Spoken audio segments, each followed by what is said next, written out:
जय जगन्नाथ। आजर क्लास को आपण मानक स्वागत। आजर class OPSC PGT Odia subject paper 3 unit 1 Jagannath दासंकर बहुत गुड़े क्वेश्चन मुझे आसी। आजर क्लास रे आमे ताको आलोचना करबा, तार उत्तर गुड़ी कौन है जानिबा। आ ओपीएससी ओडिया सब्जेक्ट रे जगन्नाथ दासंकर क्वेश्चन जो आसीबो आरी भितर ही क्वेश्चन दुईटा तीनटा आसीबो। तो आपण माने वीडियोटी को फास्ट रु लास्ट जाके देखंतु।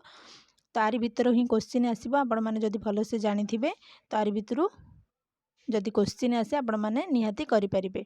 तो चलंतु वीडियोटी स्टार्ट करबा। ता पूर्वरु कहि रखे जदि आपण माने क्लास रे नुआ आछंती तेबे चैनल टी को सब्सक्राइब करिवे। जदि वीडियोटी भल लागुची ता लाइक करिवे, सांग साथी मानकु शेयर करिवे। आ कोन कोन को टॉपिक रे आपण मानकु दरकार क्लास गुडी को सेटा कमेंट रे निहाती जणेबे। नेक्स्ट क्लास रे से टॉपिक ऊपर मु क्लास करिवी। जदि आपण माने टेलीग्राम चैनल रे जॉइन ही नाती ताले टेलीग्राम चैनल रे जदि जॉइन होबा को चाहउचंती वीडियो रो डिस्क्रिप्शन रे टेलीग्राम चैनल रो लिंक अछि। तो आपण माने टेलीग्राम चैनल रे जॉइन ही परिबे, जा फल कि ओपीएससी पीजीटी हो, एसएसबी पीजीटी कि एसएसबी टीजीटी रो जहाँ भी क्लास आपण माने चाहउचंती तो टेलीग्राम चैनल रे आपण सर्वप्रथमे पाई परिबे। तो चलंतु क्लास टी स्टार्ट करिबा। प्रथम क्वेश्चन आमे देखिबा। 1 नंबर क्वेश्चन, जगन्नाथ दासंक दीक्षा गुरु किए थिले? क्वेश्चन देला जगन्नाथ दासंक दीक्षा गुरु किए थिले? यार उत्तर होची बलराम दास। जगन्नाथ दासंक दीक्षा गुरु बलराम दास थिले। तापर क्वेश्चन देखिबा, अर्थ कोइली केउ ग्रंथर टीका? क्वेश्चन होची अर्थ कोइली केउ ग्रंथर टीका? यार उत्तर होची केशव कोइली। अर्थ कोइली केशव कोइली ग्रंथर टीका। तापर प्रश्न, भागवतर छंद कौन? जगन्नाथ दासंकर जो ओडिया भागवत रही तार छंद कौन बोली से पचारि। यार उत्तर होची गुजरी। भागवतर छंद होची गुजरी। तापर प्रश्न देखिबा, जगन्नाथ दासंक भागवत केउ रीति रे रचित? जगन्नाथ दासंक भागवत केउ रीति रे रचित? यार उत्तर होची वैदर्भी रीति। जगन्नाथ दासंक भागवत वैदर्भी रीति रे रचित। तापर प्रश्न देखिबा,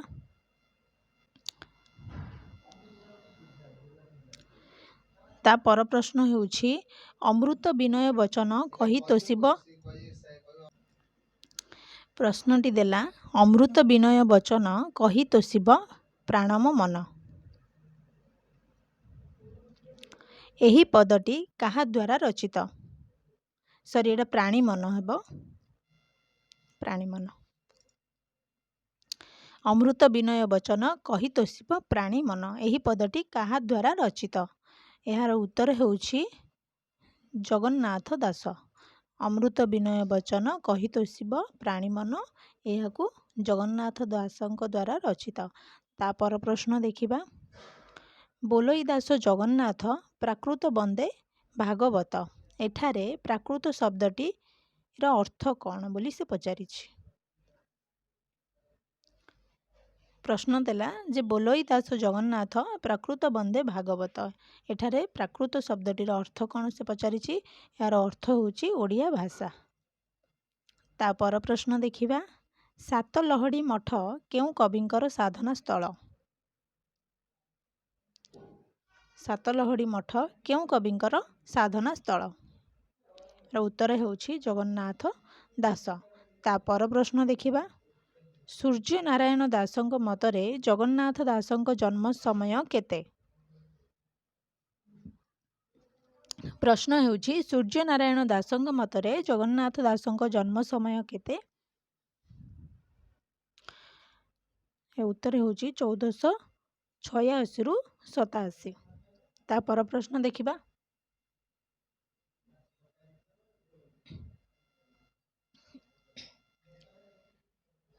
किए संस्कृत ओ ओडिया भागवतर तुलनात्मक आलोचना करिथिले?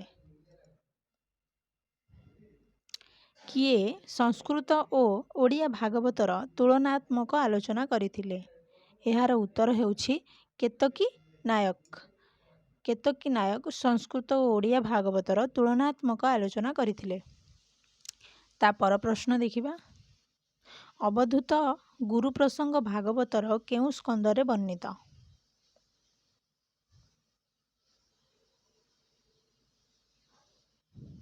ଏହାର ଉତ୍ତର ହେଉଛି ଏକାଦଶ। ଅବଧୂତ ଗୁରୁ ପ୍ରସଙ୍ଗ ଭାଗବତର ଏକାଦଶ ସ୍କନ୍ଧରେ ବର୍ଣ୍ଣିତ। ତା ପର ପ୍ରଶ୍ନ ଦେଖିବା।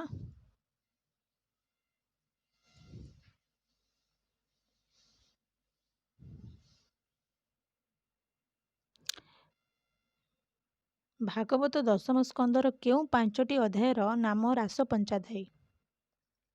ପ୍ରଶ୍ନ ହେଉଛି ଭାଗବତ ଦଶମ ସ୍କନ୍ଧର କେଉଁ 5ଟି ଅଧ୍ୟାୟର ନାମ ରାସ ପଞ୍ଚାଧ୍ୟାୟୀ? ଏହାର ଉତ୍ତର ହେଉଛି 30ରୁ 34। 30ରୁ 34ଟି ଅଧ୍ୟାୟର ନାମ ହେଉଛି ରାସ ପଞ୍ଚାଧ୍ୟାୟୀ। ତା ପର ପ୍ରଶ୍ନ ଦେଖିବା। ଜଗନ୍ନାଥ ଦାସଙ୍କ କେଉଁ ଗ୍ରନ୍ଥଟିରେ ଗଦ୍ୟ ରହିଛି? ଜଗନ୍ନାଥ ଦାସଙ୍କର କେଉଁ ଗ୍ରନ୍ଥଟିରେ ଗଦ୍ୟ ରହିଛି ବା ଉଭୟ ଗଦ୍ୟ ଆଉ ପଦ୍ୟ କେଉଁ ଗ୍ରନ୍ଥଟି? ଉତ୍ତର ହେଉଛି ତୁଳାଭିଣା। ଜଗନ୍ନାଥ ଦାସଙ୍କ ତୁଳାଭିଣା ଗ୍ରନ୍ଥଟି ଉଭୟ ଗଦ୍ୟ ଆଉ ପଦ୍ୟ। ତା ପର ପ୍ରଶ୍ନ ଓଡ଼ିଆ ଭାଗବତର ଦ୍ୱାଦଶ ସ୍କନ୍ଧର ଅନୁବାଦକ କିଏ? ଏହାର ଉତ୍ତର ହେଉଛି ମହାଦେବ ଦାସ। ଓଡ଼ିଆ ଭାଗବତର ଦ୍ୱାଦଶ ସ୍କନ୍ଧର ଅନୁବାଦକ ହେଉଛନ୍ତି ମହାଦେବ ଦାସ। ତା ପର ପ୍ରଶ୍ନ ଦେଖିବା। ଓଡ଼ିଆ ଭାଗବତର ତ୍ରୟୋଦଶ ସ୍କନ୍ଧର ଅନୁବାଦକ କିଏ? ଓଡ଼ିଆ ଭାଗବତର ତ୍ରୟୋଦଶ ସ୍କନ୍ଧର ଅନୁବାଦକ ହେଉଛନ୍ତି ଦ୍ୱାରିକା ଦାସ। ତା ପର ପ୍ରଶ୍ନ ଦେଖିବା। ଭାଗବତରେ ଯଦୁରାଜା ଓ ଅବଧୂତ ପ୍ରସଙ୍ଗ କିଏ କାହାକୁ କହିଥିଲେ? ଭାଗବତରେ ଯଦୁରାଜା ଓ ଅବଧୂତ ପ୍ରସଙ୍ଗ କିଏ କାହାକୁ କହିଥିଲେ? ଏହାର ଉତ୍ତର ହେଉଛି ଶ୍ରୀକୃଷ୍ଣ ଉଦ୍ଧବଙ୍କୁ କହିଥିଲେ। ତା ପର ପ୍ରଶ୍ନ କାହାର କଥୋପକଥନରେ ତୁଳାଭିଣା ଗ୍ରନ୍ଥ ରଚିତ? ଏହାର ଉତ୍ତର ହେଉଛି ଶିବ ପାର୍ବତୀ। ଶିବ ପାର୍ବତୀଙ୍କ କଥୋପକଥନରେ ତୁଳାଭିଣା ଗ୍ରନ୍ଥଟି ରଚିତ। ତା ପର ପ୍ରଶ୍ନ ଦେଖିବା।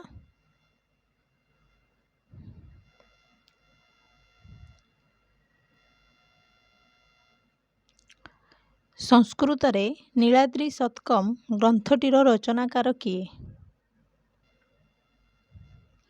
ସଂସ୍କୃତରେ ନୀଳାଦ୍ରି ଶତକମ୍ ଗ୍ରନ୍ଥଟିର ରଚନାକାର କିଏ? ଏହାର ଉତ୍ତର ହେଉଛି ଜଗନ୍ନାଥ ଦାସ। ସଂସ୍କୃତରେ ନୀଳାଦ୍ରି ଶତକମ୍ ଗ୍ରନ୍ଥଟିର ରଚନାକାର ହେଉଛନ୍ତି ଜଗନ୍ନାଥ ଦାସ। ତା ପର ପ୍ରଶ୍ନ ଦେଖିବା। ଜଗନ୍ନାଥ ଦାସଙ୍କର ଶ୍ରୀମଦ୍ ଭାଗବତ ଗ୍ରନ୍ଥଟି କେତେ ସ୍କନ୍ଧ ବିଶିଷ୍ଟ ରଚନା? ଜଗନ୍ନାଥ ଦାସଙ୍କର ଶ୍ରୀମଦ୍ ଭାଗବତ ଗ୍ରନ୍ଥଟି କେତେ ସ୍କନ୍ଧ ବିଶିଷ୍ଟ ରଚନା? ଏହାର ଉତ୍ତର ହେଉଛି ତ୍ରୟୋଦଶ ସ୍କନ୍ଧ। ଜଗନ୍ନାଥ ଦାସଙ୍କର ଶ୍ରୀମଦ୍ ଭାଗବତ ଗ୍ରନ୍ଥଟି ତ୍ରୟୋଦଶ ସ୍କନ୍ଧ ବିଶିଷ୍ଟ ରଚନା। ତା ପର ପ୍ରଶ୍ନ ଦେଖିବା। ଭାଗବତର ପ୍ରତ୍ୟେକ ଚରଣର ଅକ୍ଷର ସଂଖ୍ୟା କେତେ? ଭାଗବତର ପ୍ରତ୍ୟେକ ଚରଣର ଅକ୍ଷର ସଂଖ୍ୟା କେତେ? ଏହାର ଉତ୍ତର ହେଉଛି 9। ଭାଗବତର ପ୍ରତ୍ୟେକ ଚରଣର ଅକ୍ଷର ସଂଖ୍ୟା ହେଉଛି 9। ତା ପର ପ୍ରଶ୍ନ ଦେଖିବା। ରାସ ପଞ୍ଚାଧ୍ୟାୟୀ ଭାଗବତର କେଉଁ ସ୍କନ୍ଧରେ ବର୍ଣ୍ଣନା କରାଯାଇଛି? ପ୍ରଶ୍ନ ହେଉଛି ରାସ ପଞ୍ଚାଧ୍ୟାୟୀ ଭାଗବତର କେଉଁ ସ୍କନ୍ଧରେ ବର୍ଣ୍ଣନା କରାଯାଇଛି? ଏହାର ଉତ୍ତର ହେଉଛି ଦଶମ ସ୍କନ୍ଧ। ରାସ ପଞ୍ଚାଧ୍ୟାୟୀ ଭାଗବତର ଦଶମ ସ୍କନ୍ଧରେ ବର୍ଣ୍ଣନା କରାଯାଇଛି। ତା ପର ପ୍ରଶ୍ନ ଦେଖିବା। ଶ୍ରୀ ଚୈତନ୍ୟ ଜଗନ୍ନାଥ ଦାସଙ୍କୁ ଅତି ବଡ଼ି ଉପାଧି ପ୍ରଦାନ ପ୍ରସଙ୍ଗ କେଉଁ ଗ୍ରନ୍ଥରେ ରହିଛି? ଶ୍ରୀ ଚୈତନ୍ୟ ଜଗନ୍ନାଥ ଦାସଙ୍କୁ ଅତି ବଡ଼ି ଉପାଧି ପ୍ରଦାନ ପ୍ରସଙ୍ଗ କେଉଁ ଗ୍ରନ୍ଥରେ ରହିଛି? ଏହାର ଉତ୍ତର ହେଉଛି ବୈଷ୍ଣବ ଲୀଳାମୃତ। ଶ୍ରୀ ଚୈତନ୍ୟ ଜଗନ୍ନାଥ ଦାସଙ୍କୁ ଅତି ବଡ଼ି ଉପାଧି ପ୍ରଦାନ ପ୍ରସଙ୍ଗ ବୈଷ୍ଣବ ଲୀଳାମୃତ ଗ୍ରନ୍ଥରେ ରହିଛି। ତା ପର ପ୍ରଶ୍ନ ଆମେ ଦେଖିବା। ଜଗନ୍ନାଥ ଦାସଙ୍କ ତୁଳାଭିଣା ଗ୍ରନ୍ଥଟି କେତେ ଅଧ୍ୟାୟ ବିଶିଷ୍ଟ ରଚନା? ପ୍ରଶ୍ନ ହେଉଛି ଜଗନ୍ନାଥ ଦାସଙ୍କ ତୁଳାଭିଣା ଗ୍ରନ୍ଥଟି କେତେ ଅଧ୍ୟାୟ ବିଶିଷ୍ଟ ରଚନା? ଏହାର ଉତ୍ତର ହେଉଛି ଦ୍ୱାଦଶ। ଜଗନ୍ନାଥ ଦାସଙ୍କ ତୁଳାଭିଣା ଗ୍ରନ୍ଥଟି ଦ୍ୱାଦଶ ଅଧ୍ୟାୟ ବିଶିଷ୍ଟ ରଚନା। ତା ପର ପ୍ରଶ୍ନ ଦେଖିବା। ତୁଳାକୁ ଭିଣନ୍ତି ଯେସନ ସେ ରୂପେ କରିବା ବଖାଣ କିଏ କାହାକୁ କହିଛନ୍ତି?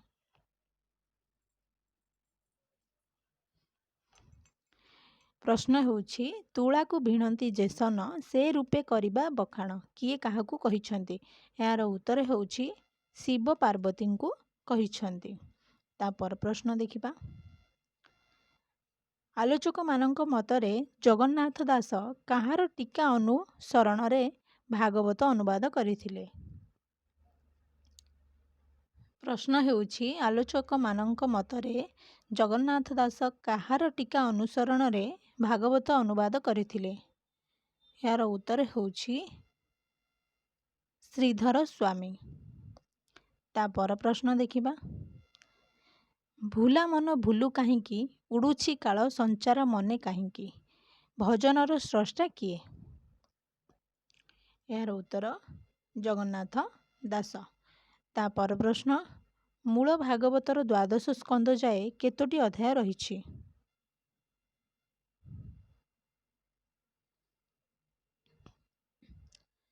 ମୂଳ ଭାଗବତର ଦ୍ୱାଦଶ ସ୍କନ୍ଧ ଯାଏ କେତୋଟି ଅଧ୍ୟାୟ ରହିଛି? ଏହାର ଉତ୍ତର 335ଟି। ମୂଳ ଭାଗବତର ଦ୍ୱାଦଶ ସ୍କନ୍ଧ ଯାଏ 335ଟି ଅଧ୍ୟାୟ ରହିଛି। ତା ପର ପ୍ରଶ୍ନ ଦେଖିବା। ଜଗନ୍ନାଥ ଦାସ କୃତ ଭାଗବତରେ ଦ୍ୱାଦଶ ସ୍କନ୍ଧ ଯାଏ କେତୋଟି ଅଧ୍ୟାୟ ରହିଛି?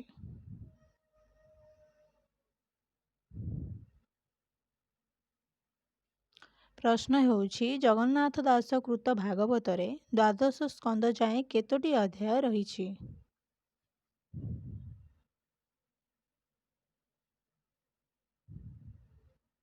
ଏହାର ଉତ୍ତର ହେଉଛି 342ଟି। ମୂଳ ଭାଗବତରେ ଆମର 335ଟି ଆଉ କୃତ ଭାଗବତରେ 342ଟି। ତା ପର ପ୍ରଶ୍ନ ଦେଖିବା। ମୂଳ ସଂସ୍କୃତ ଅଷ୍ଟାଦଶ ପୁରାଣର ରଚୟିତା କିଏ?